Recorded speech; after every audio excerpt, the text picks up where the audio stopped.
And I saw some other intriguing headlines, like the fact that the former White House counsel, Pat Cippilone, was under DOJ subpoena, Dom. Although I didn't know how to spell it. Subpoena, that's a tricky one for me, as I've never actually been presented. Like yesterday. I don't like that word, yesterday. Well, not just Pat Cippilone, Patrick Philbin, his minion, also Crudy, subpoenaed. So I've got a subpoena for Pat and an endorsement for Eric. Yes, that's exactly it. Dom, there's other big news and luminaries in the neighborhood. Well, we got Mike Pence roundtable and for Becky Kleefisch in Pewaukee today, do we not? Yeah. How could that not be the lead? Mike had to slide in, hang Mike Pence coming to Wisconsin today, sliding in to get the quick endorsement, quick little presser for former Lieutenant Governor Rebecca Kleefisch running for governor.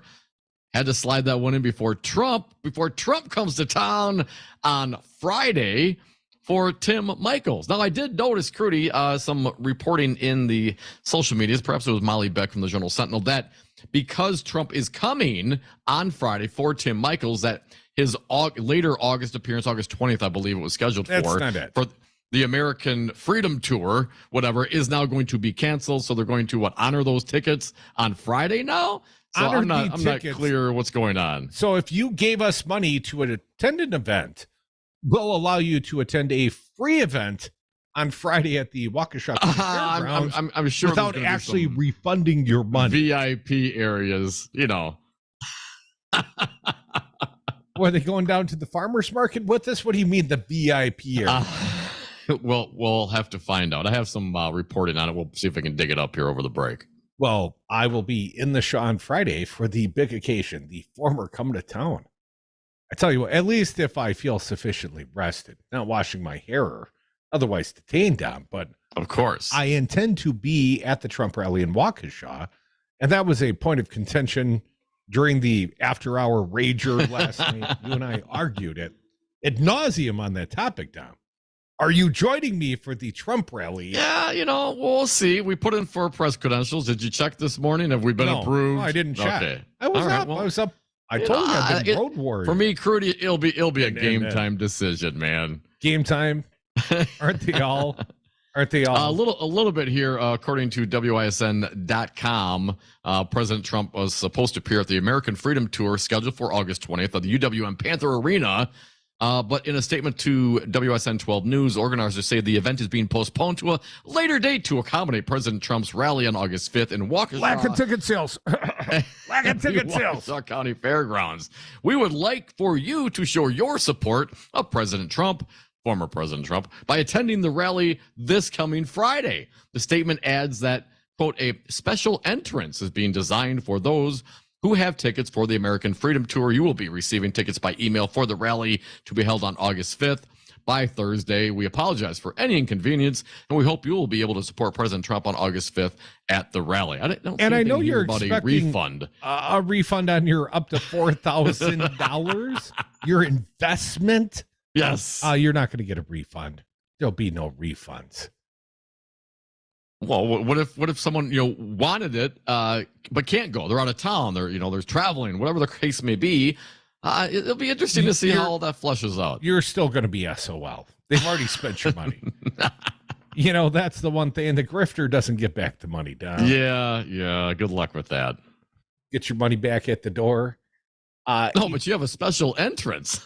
I mean, what else do you want? A different date, special entrance will keep in your money. Well, here's the deal. The special entrance means what? No magnometers? No metal detectors? Like, hey, come. You're a VIP. You can bring whatever. Bring your guns. Cannolis or whatever.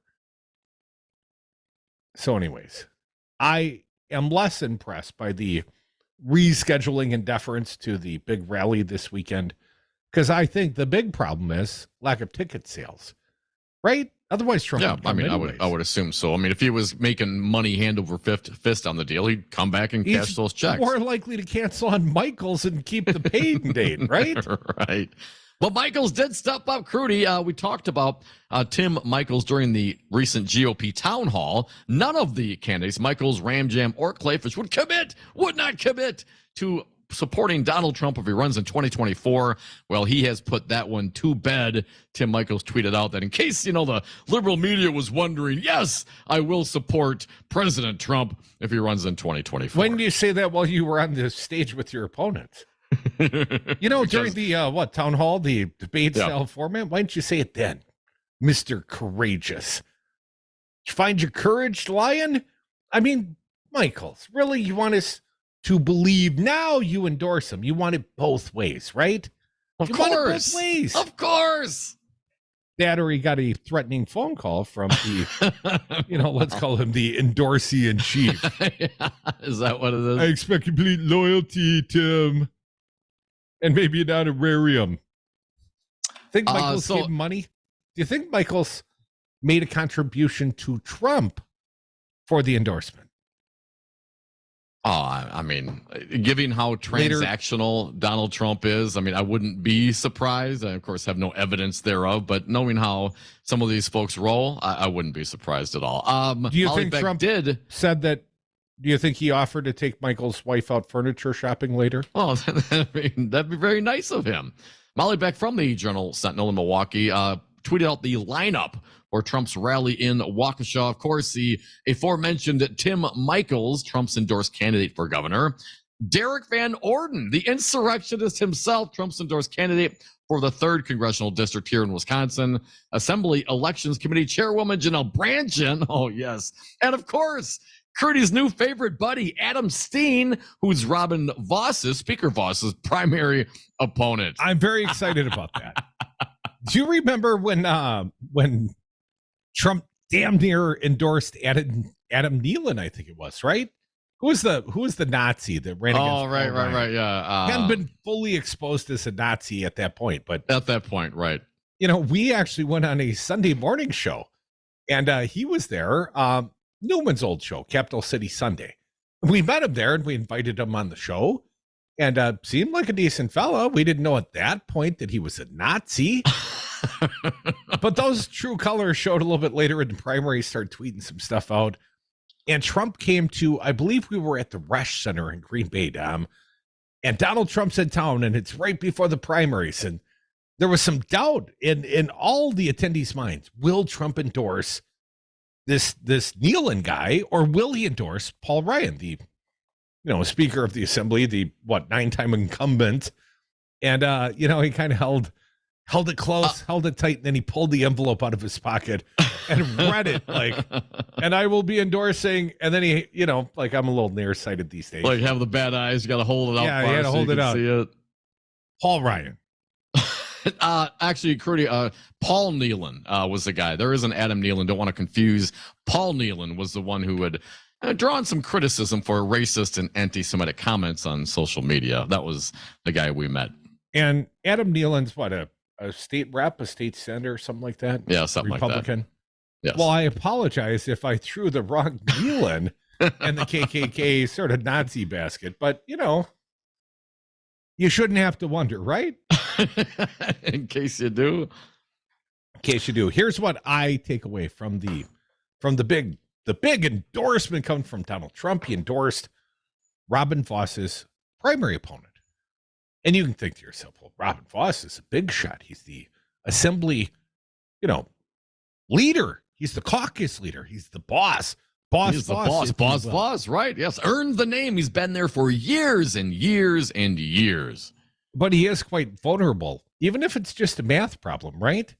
In the last primary election, Robin Voss's primary in 2020, he only received about 3,302 votes. 3,302. And he was 3,302 votes. And he ran uncontested. Well, there were a few write-ins, a few Mickey Mouses and stuff, but effectively there was no other qualifying candidates on the primary ballot. And then he got on the general election ballot and he won, handily 17%, but about 5,000 votes in the general. But the margin of victory in the general election was smaller than the entirety of the number of votes that Robin Vos got in the primary. 3,302 votes. Hell, there might be that many people listening to me right now that could theoretically vote in that district, Tom. And normally I'm not down for, dark magic and strategery, accepting the Rick Santorum vote I made many years ago. But as long as you don't cross over, I would strongly encourage those living in the 63rd Assembly District to take a good, hard look at the ballot and go for that American patriot. The Trump endorsed Adam Steen. Oh, but what if he wins, man? He'd be worse than Robin Vos if there but is such a thing. But he would not be the Speaker of the Assembly. He'd just be another punk that got the job through gerrymandering. And a little strategery. Come back. More Devil's Advocates. It's a Hangover Wednesday edition. Thanks for the hangover, Hawk.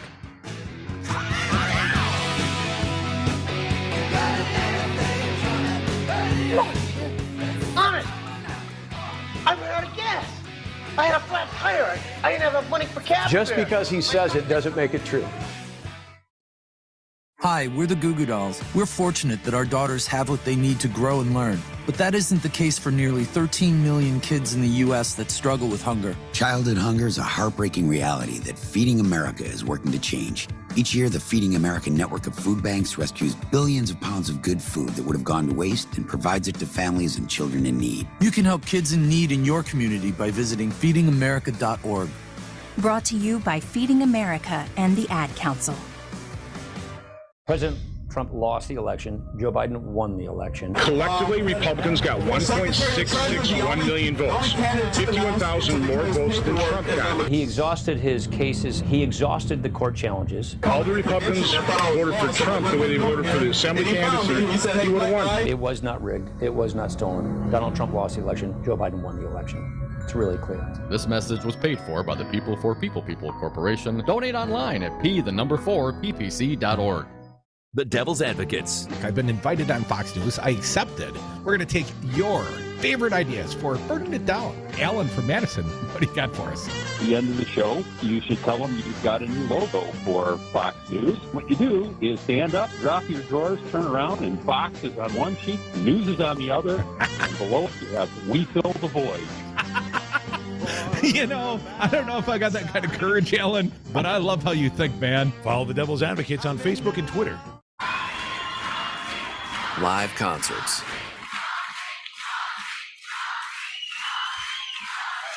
Getting back to the moments we miss starts with getting informed. Get the latest info about COVID-19 vaccines at getvaccineanswers.org. It's up to you. Brought to you by the Ad Council.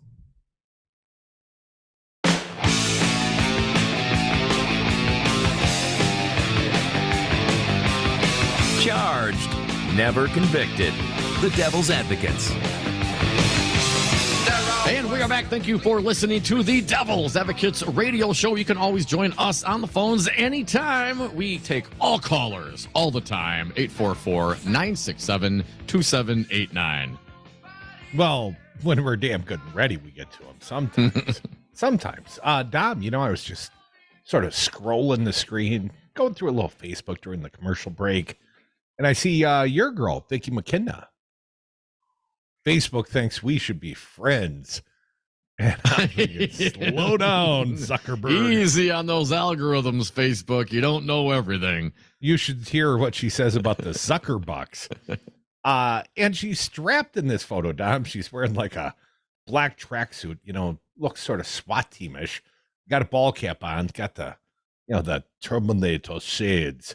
And then she's strapped. She's got like an AR-15 style, little mini AR-15 around her neck. Oh, how cute. And she's got this look like Dominic on her face. So I'm gonna swipe left on that one. I'm just gonna no. Not gonna be. You got enough right wing host friends, Curdy. I have too many right wing host friends. Dom, I would just wonder, is Vicky McKenna supporting the candidacy of Adam Steen? And shouldn't you also support the candidacy of Robin Voss's primary opponent, just like Donald Trump does? It's the Wisconsin GOP is a mess right now. Where are the headlines? And someone mentioned this yesterday. I think it's a great point. Where are the headlines saying that the GOP mega is divided? It's in disarray. What's going to happen? The party is in turmoil, and it literally is. You got Pence in town today with Kleefisch. You got Trump coming Friday for proxy Michaels. battle, baby. Proxy battle at high noon. You got former Governor Scott Walker, on Rebecca's side as well. Then you got, and of course, I'm assuming, I guess I haven't heard specifically what Robin Voss, if he has endorsed in the Republican GOP race. I'm not clear. Yeah, Adam Steen, I think he's endorsing. And of course, Adam Steen coming up against Robin Voss. They are in turmoil. We know that there should be much more reporting on what a crap show the WIS GOP and what the mega is in general. Well, and if you think my little buddy Dominic's exaggerating, you didn't watch the Sunday night GOP gubernatorial debate. The loudest applause of the night came when Charles Benson, the moderator, asked a question of Ram Jam, also Dominic's buddy, gubernatorial third place contender Ram Jam, way down in third, started to ask him a question about his prior statement about wanting to punch Assembly Speaker Robin Voss in the nose. And before he could finish the question of the panelist of the gubernatorial candidate / amateur pugilist, the crowd cheered so loud they interrupted the moderator. It was the biggest applause line of the night. The thought that someone would punch Robin Voss in the nose. And I would say that makes the man quite vulnerable. Well, it's right on right issues. White on white violence? Right on right, man. It's right on right. And righty whitey be righty whitey violence? Yes. I mean, those are all conservative Republicans in that room, and they are cheering, just like they were cheering when they were watching Trump's goons ransack the Capitol. I mean, the loudest applause line was a threat of violence against a fellow mega, against a fellow Republican. That's what that party is, man. What a disaster. What a shame. Shame. I think we got to start laying down some bets here, Dom. Some gentleman's waiver. Yeah. Wager. All right. Some friendly wagers. Like what do you think? First and foremost, I think with the support of the Devil's Advocates radio audience, I think Adam Steen could be your primary winner coming out of Mount Pleasant. It just takes like 1,600 of you to make it so. So I'm cheering and encouraging those that, don't otherwise have a dog in the Democratic primary any longer to, cross over, go wade in, and consider voting for Adam Steen. Now, do you now I appreciate your thought there, Curdy, and if they're going to take some action, I'd say no, Steen's not going to win. So that's our friendly bet. But let me ask you, does Voss Steen, is the Assembly Speaker and a longtime incumbent? I think you should give me like 3-2. 3-2. What's the money line, man? All right, 3-2, Curdy. You get it. You get some odds, got Steen, man. and you've got. The incumbent, Robin Voss. Dominic endorses Robin Voss. You heard it here first. No, Steen, I'm just taking the action. I'm not endorsing anybody. I'd vote for the Dem, who's running down there. Do we know who the Dem is in the general? I don't know, but all right. When do the Packers play Detroit? Because I want that action. But Steen is presumably, I don't know. I haven't studied the man's record, but from what the reporting I've heard, seems to be an election denialist. Of course, she's getting Trump's endorsement. Oh yeah, that says a lot. So presumably Steen would be a worse person than Robin Voss in the assembly. Is that possible? He would have zero power. He would have no power. The difference is Robin Voss has like 14 staffers. Robin Voss has the power, accepting the Janelle Branchen, Tim Brantham, and who's the third guy? Is it Witchgers? I forget who got on board the decertify the election train. But Robin Voss is a very powerful man, perhaps the most powerful legislative Republican. If we can take out Robin Voss and replace him with some rookie green lawmaker, I'd still take it down. because Adam Steen ain't going to get a seat at the strategery table. Know what I mean? And Robin Vos is there right now. So when you talk about making the policies, writing the budget, making committee assignments, those things are all Robin Vos's domain currently. Adam Steen doesn't get to assume those responsibilities. Sure, not as in the primary as a rookie. So who does assume those responsibilities? Well, I think you or I should, Don, but it doesn't work like that. But I have another wager for you. You know how Donald Trump, the political kiss on the cheek, as is the custom when a female comes up on the stage. Well, who is the announced female guest? Janelle Branchen. Have you seen her? I'll bet you $5 Trump does not kiss that face. Come back with us. More Devil's Advocates. More wagering, perhaps.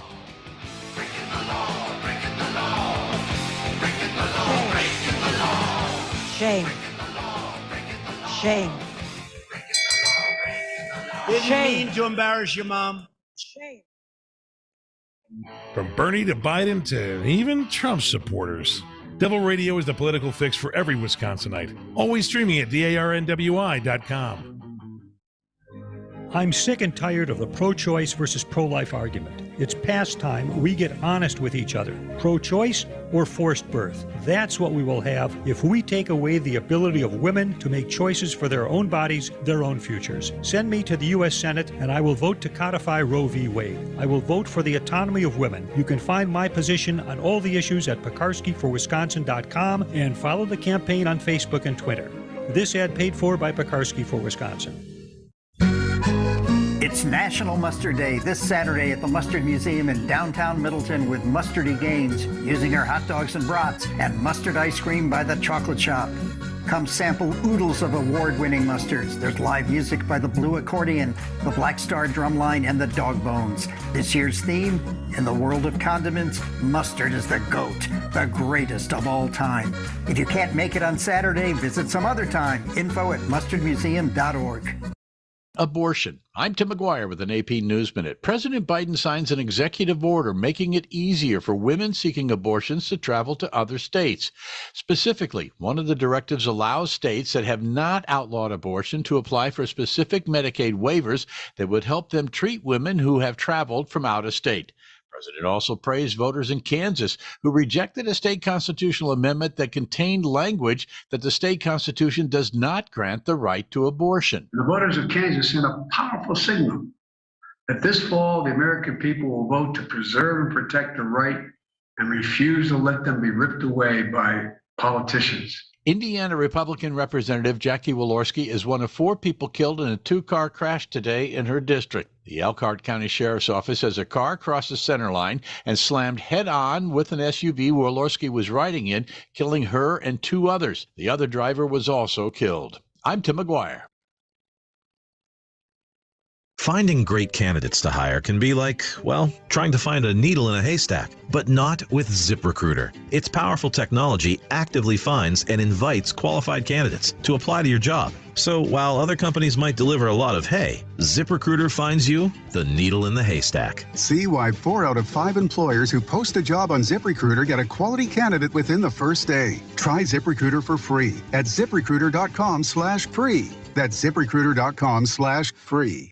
We tried Dynovite for gut health and immune support, and after a couple of weeks, our little Gizmo was acting like a puppy again. His coat was shinier, he had a lot less scratching and shedding, and he seemed like his happy old self. My dog smelled and scratched constantly. We bathed and sprayed her, took her to the vet, but no results. Now, a little Dynovite in her food helps Bella keep her beautiful coat with no scratching or smell. Get 10% off your next order of Dynovite nutritional supplements for dogs at Dynovite.com. Happier, healthier with every bite. Over 1 million pets helped with Dynovite.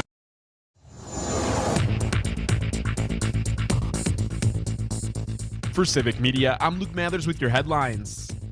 On Tuesday, Republican U.S. Senator Ron Johnson indicated he would be open to Congress deliberating Social Security and Medicare payments every budget cycle, stating the program should be categorized through discretionary spending, not mandatory spending. Senator Johnson also referred to the payments that Americans receive after paying into them for decades as entitlements and suggested Social Security and Medicare were going bankrupt, which they are not. The senator made the suggestions on a right-wing talk radio show after voting last week to delay similar benefits for veterans that were victim to burn pits while serving the country. Strong chance for rain throughout the day with thunderstorms likely, winds up to 20 miles an hour, and a high today of 84 degrees. Mostly clear skies this evening with an overnight low of 63 degrees.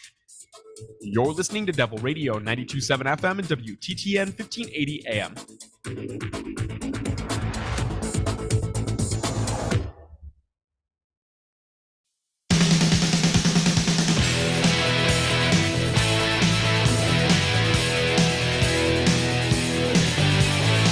The Devil's Advocates. So relevant, they have 1 foot in tomorrow. Welcome back to the Devil's Advocates radio show. Actually, we got 1 foot into Friday because Donald Trump's coming to the great state of Wisconsin, darkening our doorstep, specifically coming to the Waukesha Expo Center. Now, we've got the station in Waukesha. We're going to cover it as the hometown station of Waukesha, 540 AM, 101 FM, the Shaw. So we'll be at the big rally. And, you know, we've started taking wagers on a few of the thoughts.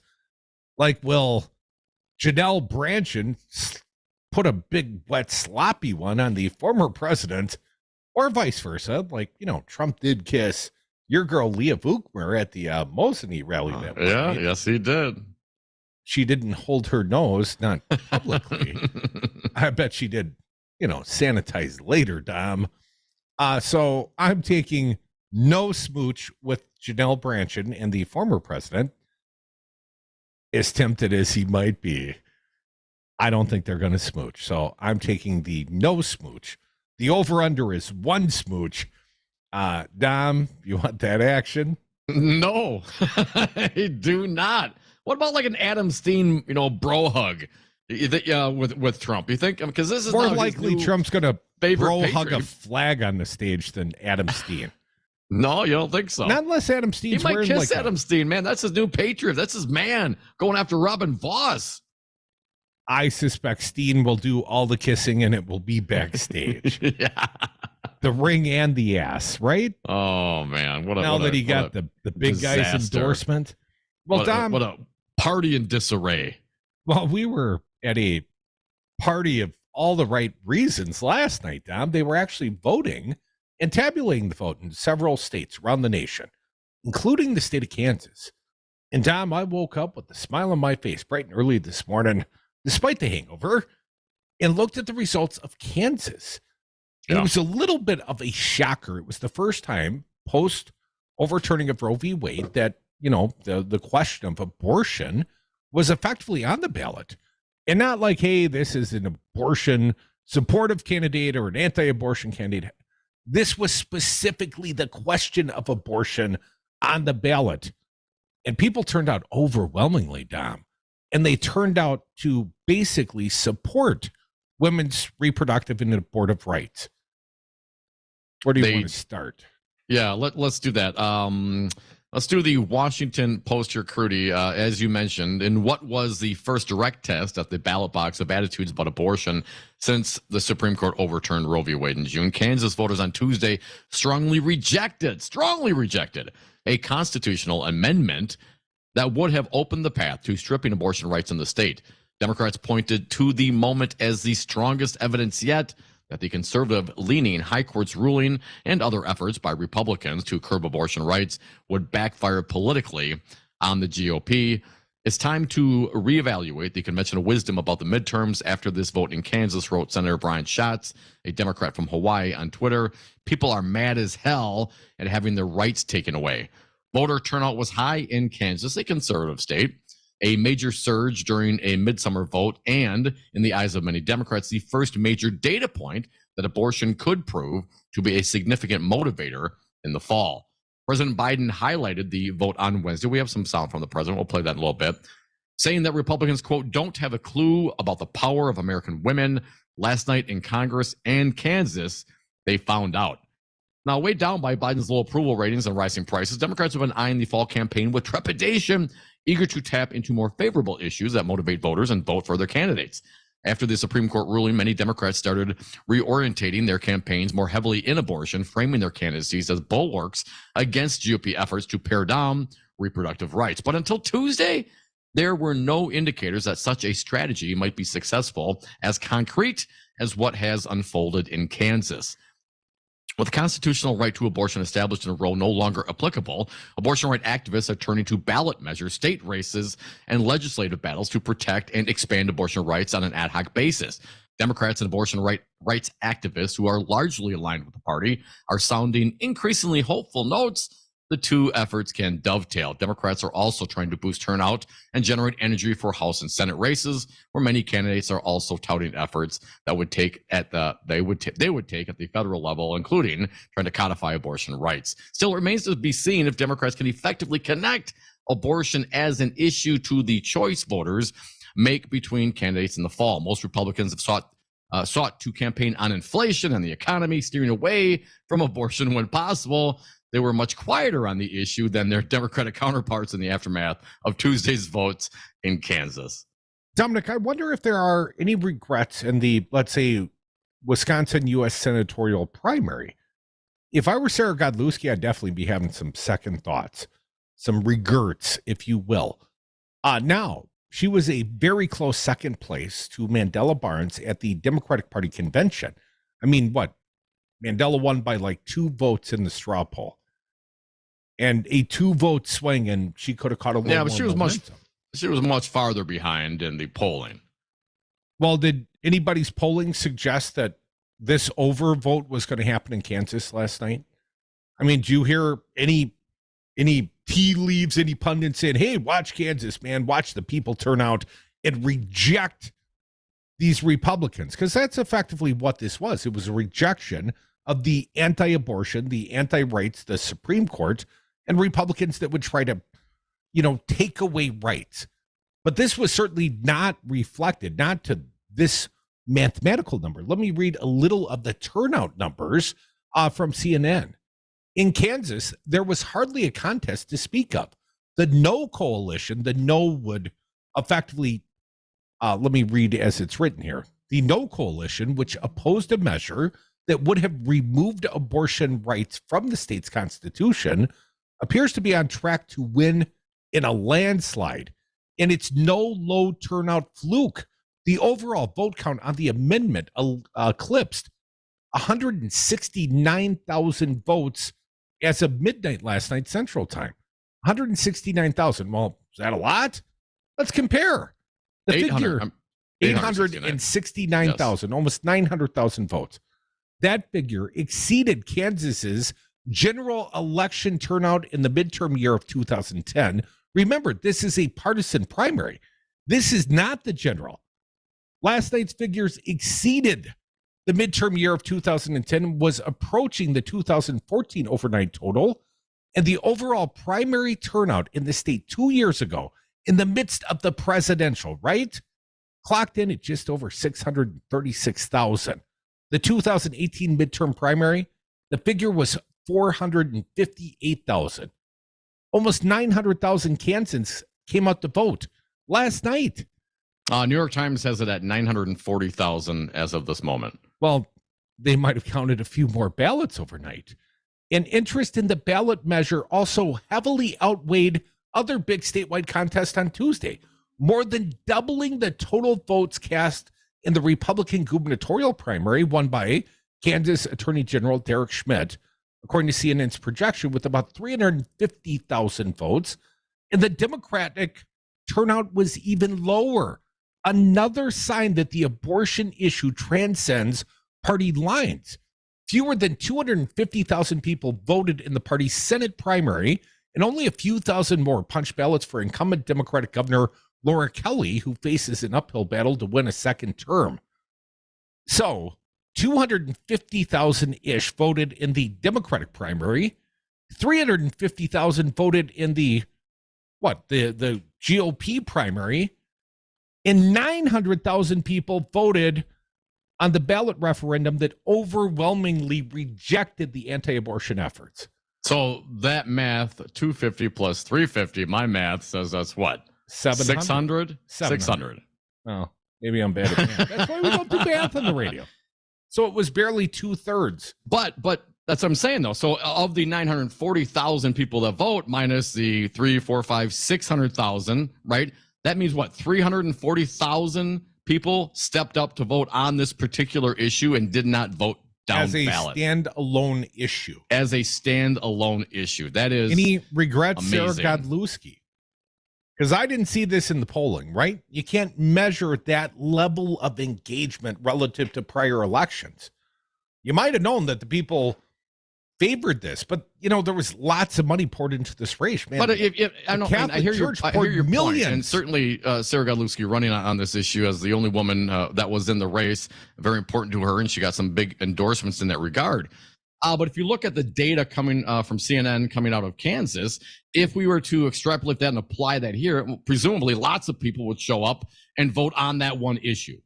Right now, it's not necessarily, we don't have a constitutional amendment on the ballot like this. It's not an apples to apples comparison. But if that mentality, if that mentality comes through, then people are going to step up to vote on that issue.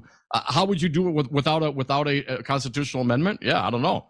I mean, maybe it would. Perhaps you would show favor to a female candidate running in the U.S. Senate race. Perhaps. But of course, there's not one any longer. I think she bailed too early.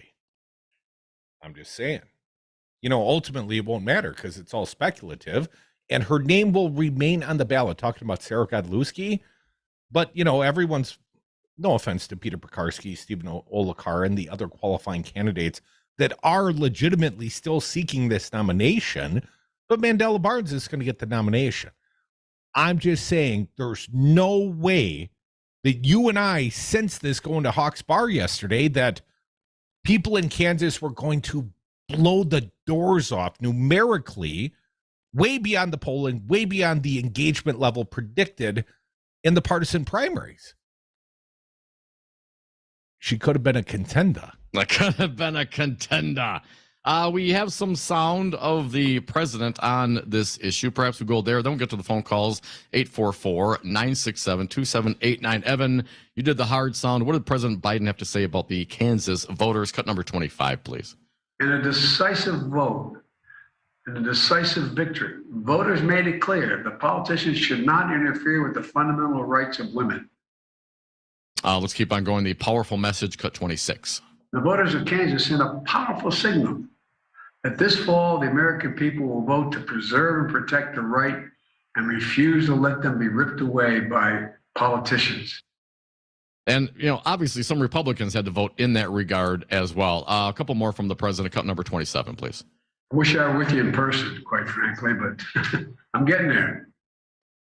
Still recovering from the second bout of COVID. Roe got it right. Cut 28. I believe Roe got it right. It's been the law for close to 50 years. And I think a lot of people from Kansas agree with President Biden on that. Two more, cut number 29, please. This executive order advances research and data collection to evaluate the impact of this reproductive health crisis is having on maternal health and other health conditions and outcomes. President Biden signing that executive order. One more cut 30, please. Executive order makes sure healthcare providers comply with federal law so women don't face delays or denials of medically necessary care. So, that's very encouraging. Can we extrapolate from that? It's to me, it's like, when you put weed on the ballot here in the state of Wisconsin, lots of people showed up, even though it's a non-binding referendum. A lot of people showed up and engaged in that. And then also, perhaps cast some votes down ticket as well. I'm hopeful, but every state's different. Every scenario is different. But if there's anything to be taken out from this, it's that, there's lots of women, lots of people engaged on this issue. And hopefully it will come back and bite the Republicans in the ass. Abortion is on the ballot this fall. Democrats, if you don't get that, if you can't message that, if you can't live that between now and Election Day, come on. This was the dog chasing the car. And the car stopped. And the car was the overturning of Roe v. Wade. And these Republicans, they better be careful what they wished for, because this is going to have dire electoral consequences. Don, we've been talking about this, but this is the first evidence. This is the first analytics, the first demonstration of just how engaged Democratic voters, or at least those that favor reproductive rights for women, they are really fired up. And if it's not a referendum on the ballot, you're going to have to look a little harder and decide, who represents what you want to have happen, the Democrats or the Republicans? Don't think too hard. It's the Democrats.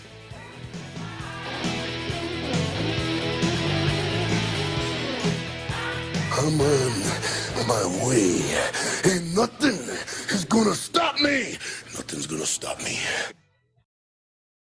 Being a father is an honor, a challenge, a duty, a celebration, and a testimony. I want to be legendary for you because I found everything to live for. That's dedication. Visit fatherhood.gov to hear more. Brought to you by the U.S. Department of Health and Human Services and the Ad Council. You get that every time. Maybe I'll do the same. Reservations at your favorite restaurant. I've been trying to reduce gluten. You don't want to know why. Thanks so much for waiting. Your table's ready. Getting back to the moments we miss starts with getting informed. Perfect. Thanks. Get the latest info about COVID-19 vaccines at getvaccineanswers.org. It's up to you. Brought to you by the Ad Council. Welcome to the Devil's Advocates. The Republican Party on a national level, how many years did they investigate Hillary and Bill? They're still going to that. They're still looking for emails, right? But they don't look in the Trump septic tank for half the top secret classified documents that he was flushing during his term. When one party doesn't care about governing, just don't allow anything to happen when the Democrats are in charge. And then they think the American people are going to get boonswoggled into voting Republican again. Follow the Devil's Advocates on Facebook and Twitter. Hi, folks. This is Kirk Bankstad at the Minocqua Brewing Company, and I am proud to introduce you to Choice, our new pink grapefruit-flavored hard seltzer. Choice was made in collaboration with Planned Parenthood of Wisconsin, and 5% of the proceeds from every can goes to support them and their fight for reproductive freedom. Choice Hard Seltzer tastes great and comes in at only 105 calories per can. Go to our website, MinocquaBrewingCompany.com, to find where you can buy Choice Hard Seltzer. My Shiro always goes the extra mile, stretches every dollar, puts others first. But now it's your time, Mom. Get free tips to help boost your retirement savings now at aceyourretirement.org. Brought to you by AARP and the Ad Council. 60% of the time, they're right every time. The Devil's Advocates. Welcome back to the Devil's Advocates Radio Show, the Hump Day Hangover Edition. We'll go to the phones right now. CJ has been the most patient. Just for you folks turning off the radio right now. We mean the good CJ, the one from Beaver Dam. Welcome back, CJ. What do you got for us? Hey, CJ. Hey, fellas. Hey, I got a cook in my craw, and I know it's not Disgruntled Friday, but this Tim Michaels guy. What cranks your gears about Tim Michaels? I've got a direct relative that's been in my family for about 6, 8 years. He's been working for that corporation for over a decade. And he's maybe seen him twice a year because he says in his ad that he's owner of Michaels Pipeline or Michaels Corporation. That's absolutely false.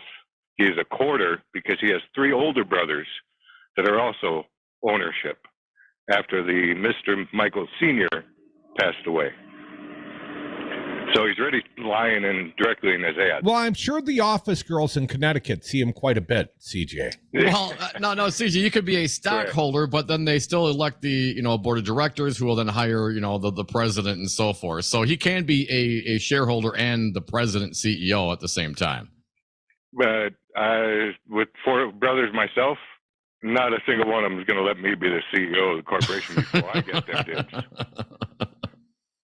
So the gist that I get is he's the petulant child that always got the side projects for the past 20, 30 years. They'd always hand him the toy projects. Hey, get out over here, get out over here, get out over here. And so now they've ran out of toy projects. So go run for governor. We don't care what you do.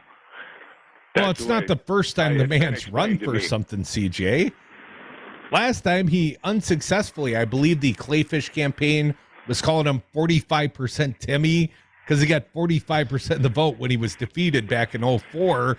The last time they gave him a little hobby, young Michaels.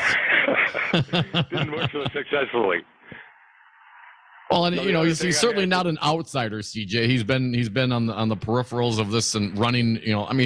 He's a main contributor and engager in the Republican mega party. He runs further away from the newscasters than Rojo does, faster and harder. But he doesn't answer any direct questions. And I thought Rojo was the fastest one. But, Scott Walker ran track in college, or maybe it was high school, because I don't know if he made it through college. I don't know. It's just a crook in my car that you can lie directly in an ad. I can't believe his brothers wouldn't call him out on it. But come on. Even Mary Burke was accused of over conflating her role with the Trek family business. And I gotta suspect young Master Lazary didn't do all the negotiations on the Pfizer for him. Tuesday, the conservatives are going to feel a little bit more butthurt, just like I predicted during November of 19. Hey, CJ, let me ask you, now that Donald Trump has come out and endorsed Assembly Speaker Voss's primary opponent, do you have any sense of what might happen? And if you were in that district, who would you vote for if you're going to play a few Republican mega games? Ooh, I don't drink that enough Kool-Aid to do that, to even predict that. I try to stay away from Steen is what you mean, CJ. Adam Steen or bust, man. You just say, yeah, I'd be strategic. I'd vote for Robin Voss's opponent. Thanks for the call, CJ. Appreciate it, man. 844-967-2789. No, I think CJ's in the 5th CD, and a couple of people have considered running for that position. Tom Palzowitz was the 5th CD Democrat last time. That's Scott Fitzgerald territory. But I drove through the 6th CD today, Dom, and it's just freaking galling to me. What's that? Grothman will not have a general election. Oh, I know, dude. Come on. Nobody? There's some moderate Republican that is primarying the man. And if, I was a little more engaged in the last couple of days, I might have booked his primary opponent. But, I got to be careful because you never know when the next Nealon's coming down the pike. Folks, we are the Devil's Advocates, 844-967-2789. It's a Wednesday, but you could be all aggrieved like it's Friday. I don't know. When I woke up this morning, Morning Joe, it already been firing off. Morning Joe on the MSNBC, Joe Scarborough. Morning Joe reacts to Kansas abortion stunner. In his words, voters repulsed by the radicalism of the Republican Party. Yeah. He used to be a Republican congressman. A little bit from the Raw story. MSNBC's Joe Scarborough reacted to the stunning rejection by Kansas voters of an amendment that would have allowed state legislators to ban abortion. The vote made Kansas one of the only red states where abortion remains legal. It's illegal here in the state of Wisconsin, folks, after the U.S. Supreme Court overturned Roe v. Wade. And the Morning Joe host said the results were a stunning rejection of the GOP's rapidly increasing radicalism. I quote Joe Scarborough, I think it's an example. A lot of people who identified themselves as pro-life, looking at what happened since Roe was overturned, Scarborough said, looking at the extremism, looking at the 10-year-old girl being chased from the state, looking at the Texas Attorney General fighting for the right to let mothers die on the operating table, to tear away the protections the federal government is trying to put in place to protect moms, to have a choice whether they die on an operating table or not. More from Morning Joe. You look at all of the extremities, and that's what he said. And now again in another Republican state legislature trying to give right to the members of a rapist family to sue a rape victim for $20,000 unless she has a forced pregnancy. To catch all that? Republican state legislatures want to empower the rapist to sue his victim if she tries to have an abortion. This, according to Joe Scarborough, is a rapist bill of rights that Republicans are passing. A rapist bill of rights for forced childbirth on children. Seems kind of stark when you put it like that, Joe. Yeah, it sounds terrible when you say it like that. A little bit more from Scarborough. This is the Republican Party in 2022. And even in pro-life state, even in a Republican state that hasn't elected a Democratic president in 50 years, They're repulsed by the radicalism of this new Republican Party. Welcome to the party, pal, is what I would say. I've been repulsed by these Republicans. I think it started with Scott Walker. And let's not forget, all of this stuff, Scott Walker's been defunding Planned Parenthood all along. Scott Walker embraced him and Ron Johnson both. They were exuberant about the overturning of Roe v. Wade.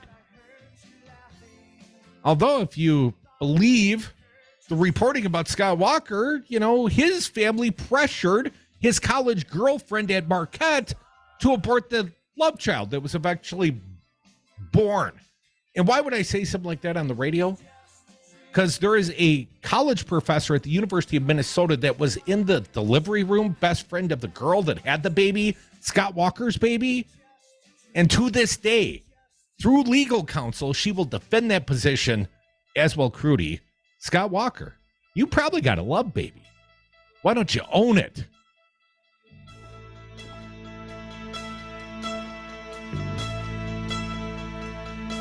Welcome to the party, pal! Hi, this is Brad from Zero Res. If you need someone to help with your carpet cleaning, business or residence, please give us a call. We have the best system available and an amazing team of friendly technicians. Call us at 848-9000 or schedule online at zeroresmadison.com. Wisconsin's fall partisan primary election day is Tuesday, August 9th. Once the polls close, tune to Devil Radio 92.7 FM for special coverage with your favorite hosts from 8 to 11 p.m. Mike Crute, Kristen Bry, Earl Ingram, and all their guests will break down results for both the Democratic U.S. Senate primary and the Republican gubernatorial primary. Political insight you won't find anywhere else. Devil Radio's special election night coverage, Tuesday, August 9th, 8 to 11.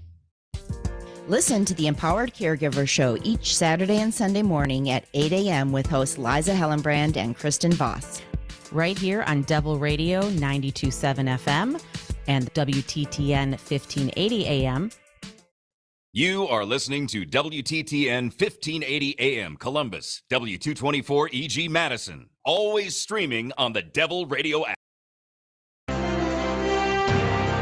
AP News, I'm Tim McGuire. President Biden signs an executive order on helping pregnant people to travel from states where abortion has been banned. Executive order makes sure healthcare providers comply with federal laws so women don't face delays or denials of medically necessary care. The president also praises voters in Kansas who defeated a state constitutional amendment to deny abortion rights. An Indiana congresswoman is dead in a car crash. Mike Hempen has this. The office of Republican Congresswoman Jackie Walorski says the accident occurred in her northern Indiana district. The Elkhart County Sheriff's Office says deputies responded to the scene of a two-vehicle crash shortly after noon. Investigators say a car traveled left of the center lane and collided head-on with the SUV Walorski was riding in. Two others in the vehicle also died, as did the woman driving the other car.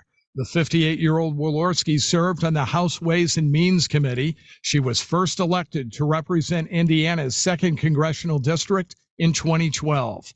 Mike Hempen, Washington. House Speaker Nancy Pelosi's plane departed Taiwan today after she pledged the U.S. commitment to democracy on the self-governing island remains ironclad. China, which claims Taiwan as its territory, launched military exercises in the wake of the visit. AP correspondent Ken Moritsugu in Beijing. It's hard to gauge whether it's as important to them as it is for the government and the ruling Communist Party. But I do think that they are concerned about this visit by Pelosi and was it really necessary? And the time of tension between the U.S. and China, it seems like it just fueled the crisis. In Illinois, Robert Cremo III pleads not guilty in the attack on a July 4th parade in Highland Park, a Chicago suburb. 7 people were killed, dozens of others wounded. This is AP News. Legendary base. Finding great candidates to hire can be like, well, trying to find a needle in a haystack, but not with ZipRecruiter. Its powerful technology actively finds and invites qualified candidates to apply to your job. So while other companies might deliver a lot of hay, ZipRecruiter finds you the needle in the haystack. See why 4 out of 5 employers who post a job on ZipRecruiter get a quality candidate within the first day. Try ZipRecruiter for free at ZipRecruiter.com/free. That's ZipRecruiter.com/free. We tried Dynovite for gut health and immune support, and after a couple of weeks, our little Gizmo was acting like a puppy again. His coat was shinier, he had a lot less scratching and shedding, and he seemed like his happy old self. My dog smelled and scratched constantly. We bathed and sprayed her, took her to the vet, but no results. Now, a little Dynovite in her food helps Bella keep her beautiful coat with no scratching or smell. Get 10% off your next order of Dynovite nutritional supplements for dogs at Dynovite.com. Happier, healthier with every bite. Over 1 million pets helped with Dynovite. Here we are, the young contender, scrappy, controversial, has an impressive reach. Devil Radio 92.7.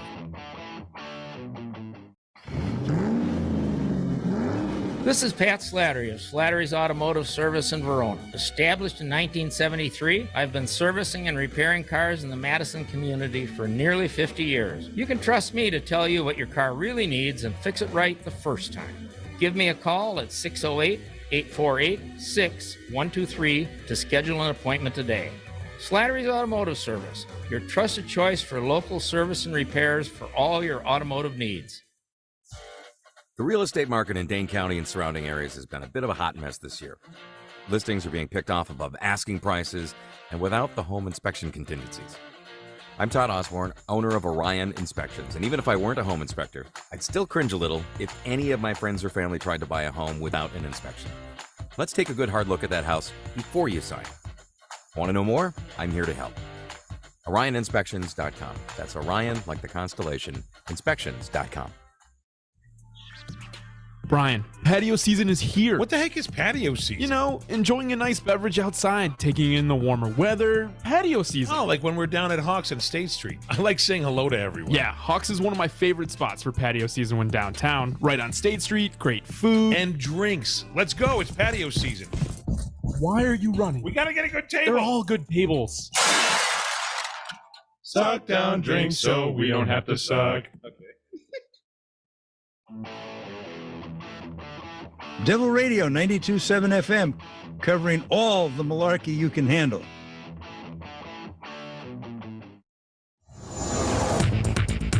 For Civic Media, I'm Jane Matnair with your headlines. Dueling endorsements. Former VP Mike Pence campaigning today for GOP Wisconsin gubernatorial candidate Becky Kleefisch at the Ingleside Hotel in Pewaukee. Former Governor Scott Walker also making stops for Kleefisch today in Wausau and Rhinelander. Meanwhile, former President Trump stumping for Kleefisch's primary challenger Tim Michaels at the Waukesha County Fairgrounds Friday. State Rep Tim Ramthun also remains in that race. Certain Hyundai vehicles remain top draws for car thieves. Madison police handing out 100 free steering wheel locks during the department's annual National Night Out event. It's happening at Warner Park tonight from 5 to 7. The locks given out on a first-come, first-served basis. Of the 77 or more stolen vehicles in Madison in June, 14 Hyundais, 21 sister brand Kias. Strong chance for rain today. Thunderstorms likely, a high 84. Clear tonight with a low of 63. You're listening to Devil Radio, 92.7 FM, WTTN 1580 AM.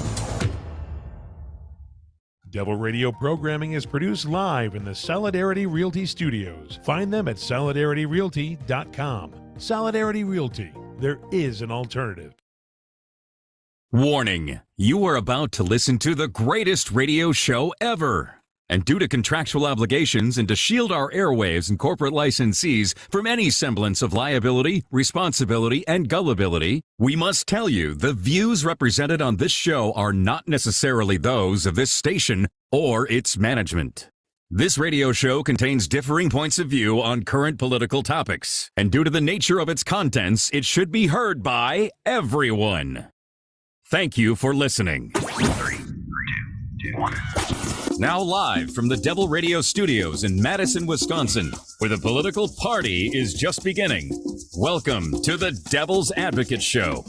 Friends proving it's never personal, only politics. Please allow me to introduce myself. Here is your host, Mike Crute. Welcome back to the Devil's Advocates Radio Show, the Hump Day Hangover Edition. Thank you to all the fine folks that joined us down at Hawks. Fine Bar and Grill on State Street last night. We stayed late. We kept me up too late, man. It was fun. Thank you, Hawk. Thank you, everybody, for coming out and hanging out. It was a lot of fun. Do you recall that I still owe you $20? Of course I recall that. You didn't remember. You didn't remember. I could have totally stiffed you on that $20. Oh, right, come on, man. You never would have done that to me, Crudy. No, because you're going to owe me some money on the 3-2 with the Steen winning the primary and Janelle Branchen getting stiffed on the Trump kiss. I'm going to win money on both that. And then, Dom, I got to acknowledge the fine people that, contact this big show. We've got Evan lightly screening the calls here in the world headquarters at 844-967-2789. And we've been referencing the GOP gubernatorial race because the Senate race got boring. All the candidates dropped out. It's sort of Mandela's to lose. And then there's this very spiteful proxy war going on the Republican side. And if you're outside of Wisconsin, let me see if I can set the stage. There was the presumptive of the former lieutenant governor under Scott Walker. I call him Wanker because he is a wanker. But Scott Walker, her name's Rebecca Kleefisch, and she's fairly charismatic, and she's photogenic. She was a television news anchor for years. So she's good on her feet, good in front of the cameras, and she's been running for governor since she lost the job 4 years ago. Right. So she's in constant campaign mode, and she's been earning favors, all this stuff.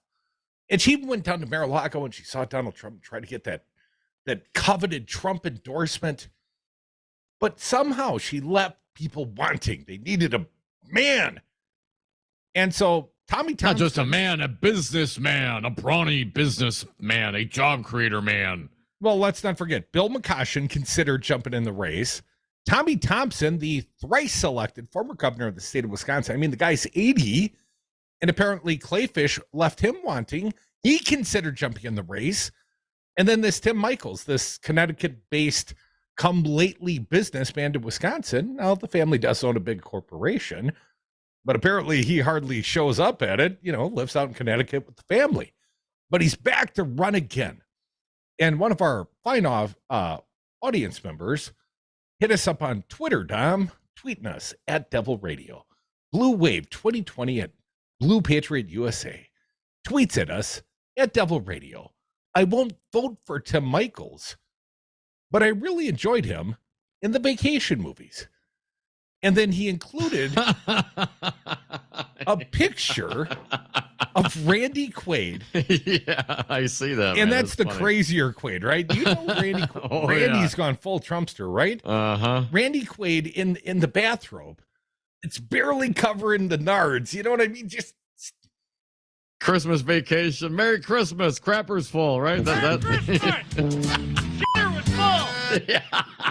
Nice, Evan. So that's the photo that Blue Wave tweets us of Randy Quaid, who I swear to God, at least in this representation, is the spitting image of the Trump-endorsed, Connecticut-living, Johnny-come-lately Tim Michels running for governor right here in the great state of Wisconsin. That's really funny. Yes, a young Randy Quaid is definitely Tim Michels.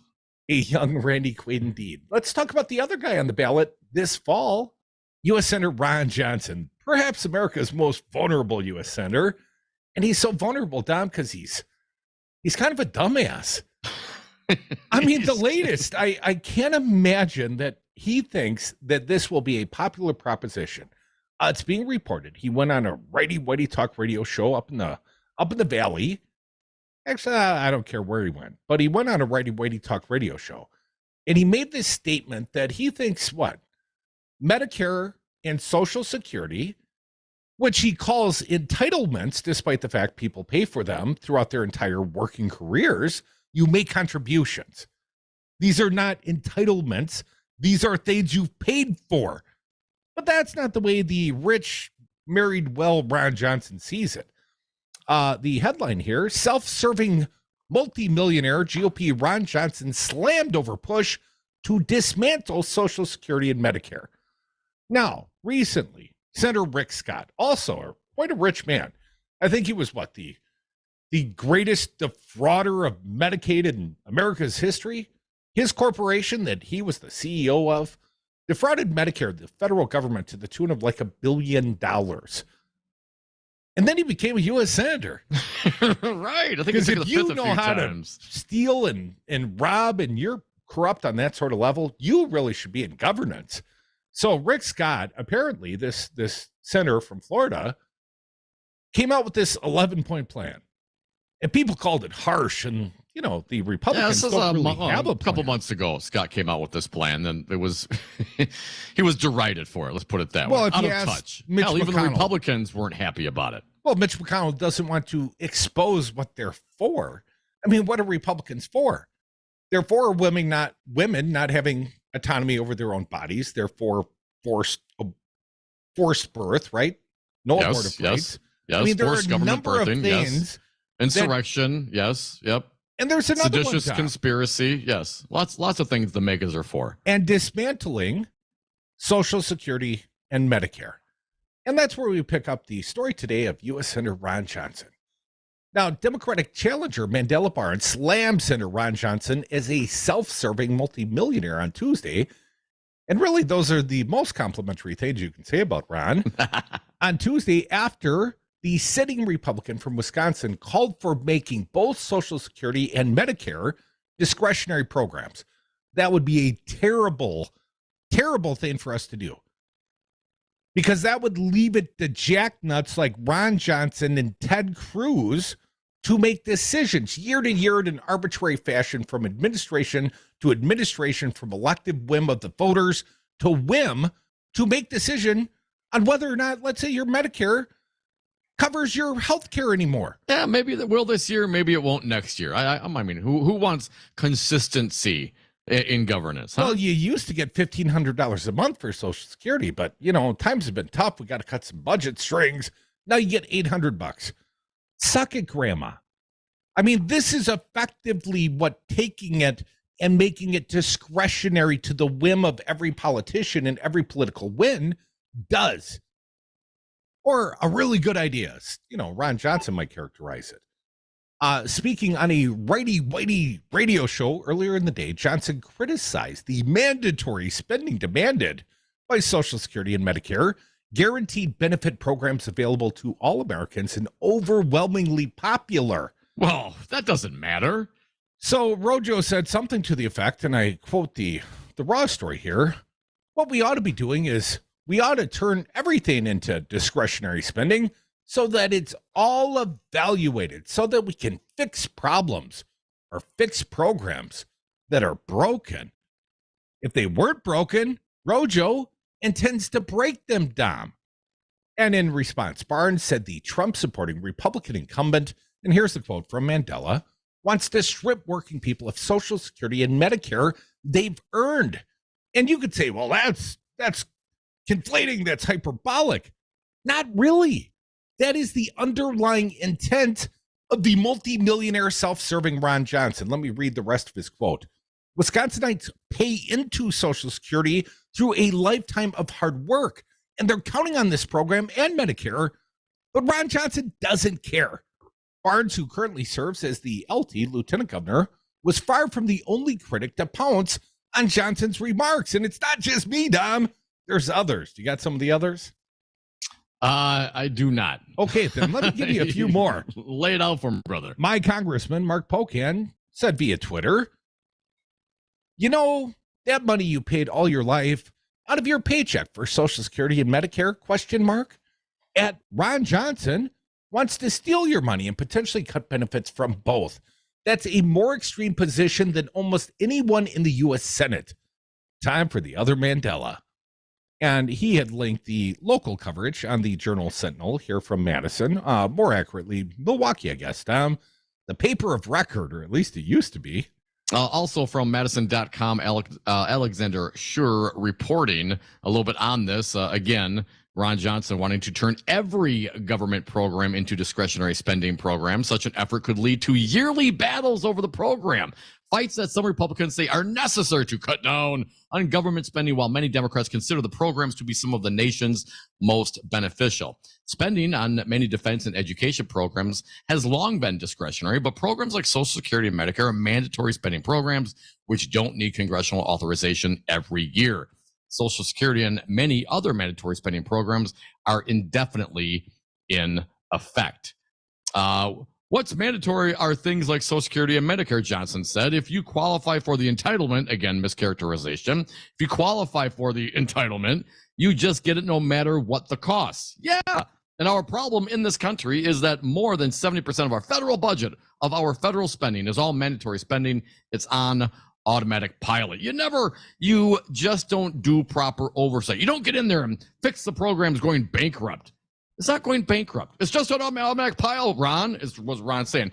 Now, there's a surplus, right? I mean, right now, I believe there is a surplus, and I believe other parts of the government actually borrow from that fund as they need it and give them, IOUs. So what, Ron, in this program that we all put into, it's not an entitlement program, we all fund this thing, and Ron borrows it, right? The government borrows from that fund, and now they don't want to pay it back, and they want to what?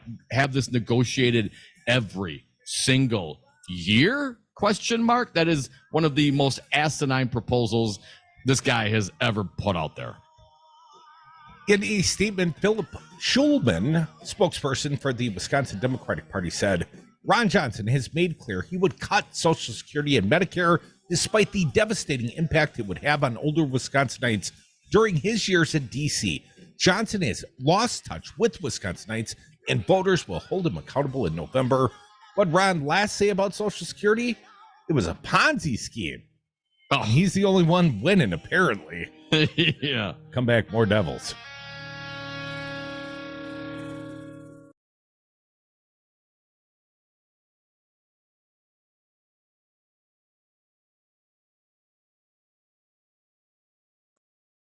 One in 3 adults has prediabetes. 1 in 3. That means it could be you, your football buddy, your football buddy, or you, your best man, your worst man, you, your dog walker, your cat jogger.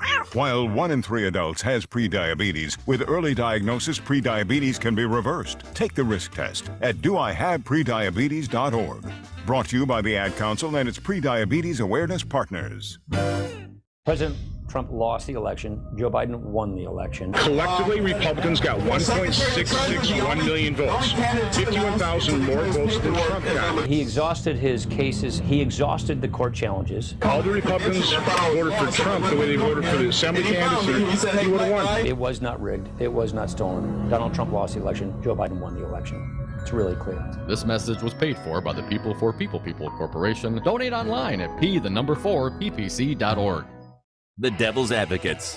Jake from Milwaukee, you get the last word this hour. Okay, well, Trump is totally innocent. But it's obvious that George Soros, Nancy Pelosi, BLM, with Antifa, and then Hillary's emails, Hunter Biden's laptop, gas, high, Afghanistan, cut and run.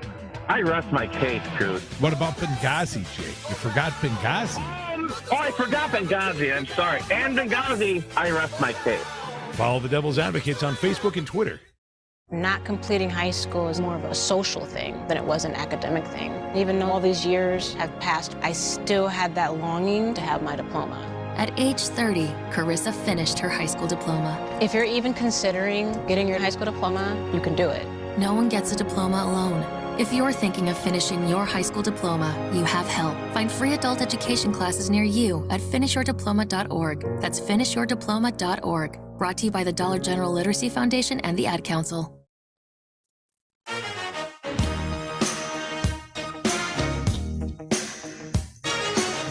The Devil's Advocates. Radio for the 99%. And we're back. Thank you for listening to the Devil's Advocates Radio Show. Make sure you check us out on the socials, on Twitter at Devil Radio, on Facebook, the Devil's Advocates Radio, and of course on the phones. You can hit us up right now, 844-967-2789. Today, Dominic, Becky Kleefisch, she brought in the closer. She brought in the sledgehammer. She brought in Hang Mike Pence. Hang Mike Pence coming to Wisconsin. The big proxy work going on in our backyard. I think we got to give it a little coverage. The big surrogate struggle, as it's being described here in the Journal Sentinel, between former VP Mike Pence and Donald Trump accelerated today when Pence swooped into Wisconsin to stump for gubernatorial candidate Rebecca Kleefisch. Pence praised Kleefisch as the best candidate to lead Wisconsin because of her long commitment to conservative values. His visit comes 2 days before Trump will headline a rally in Waukesha for Kleefisch's opponent, Tim Michels. The winner in Tuesday's primary, that's next Tuesday, folks, August 9th, consider voting for Adam Steen if you haven't cast your ballot yet. The winner in Tuesday's primary faces Democrat Governor Tony Evers in November. Here's a statement from the Hang Mike sledgehammer Pence. from Hang Mike Pence. There is no candidate for governor in America that is more capable, more experienced, or more proven conservative than Rebecca Kleefisch. And I will just point out, folks, I try to flatten it out just a little bit for Pence, but I guarantee I still have more emotion in my voice than he did offering this endorsement earlier today. A little bit more. I pray that we have a fresh start for leadership in the state house here in Wisconsin. You're praying against Tony Evers? Doesn't seem very Christian to me, Pence. And that when we win back our states one at a time, we'll lay the foundation to win back America. Soon after that, one Crudy state flanked at a time. by Hang Mike Pence, former Governor Scott Walker, and a dozen members of Wisconsin's law enforcement community. Kleefisch says she's the candidate to turn around crime in the state. And we don't need to get into all the nonsense here. Hang Mike Pence says he's enthusiastic about Kleefisch because she's already a national leader in the Republican Party. She's going to give voice to the concerns to the people in the heartland and in Wisconsin, Hang Mike Pence said. I know she's going to help lead us back to a secure border. What? Secure border with what? Illinois, where there's legal weed? What are you talking about? Michigan, where there's legal weed? Minnesota, where there's legal medicinal weed and probably going to be some edibles? I think they messed up a little bit over there. Come on. The border? Dominic, Hang Mike Pence, how he has fallen. After the big sledgehammer Mike Pence, Hang Mike Pence event, after the event, Kleefisch told reporters Wisconsin can't afford, and here's her quote, skyrocketing violence anymore. I've made this a point and a pillar in my campaign. It's not just law enforcement pleas for their help. It's the pleas of the people of Wisconsin to keep them safe after Tony Evers' lawless and failed leadership. Yeah, you freaking kidding me. She went down to Bendenita Trump, who summoned a mob to D.C. to beat the crap out of a bunch of police officers, literally crap all over the Capitol, and now she's going to stand up? She's going to stand up against the violence while she's seeking the endorsement of the guy who endorsed, promoted, incited, planned? She moved on, man. She's got the sledgehammer behind her. She's got Mike Pence. A little bit more from Pence. She's going to give voice to the concerns to the people in the heartland and in Wisconsin. I know she's going to help lead us back to a secure border with Illinois. Wasn't it Scotty Wanker that wanted to build the northern border wall? Oh, this is something we're going to look at. Yeah, we're looking at that. That's what he told Casey Hunt at the Iowa State Fair. I swear to God that our buddy Pizza Box Mike, when he was in the crowd and he was taunting Walker from the crowd, and that's a guy that Walker would have known. I mean, Pizza Box makes himself heard, if not seen, at every event.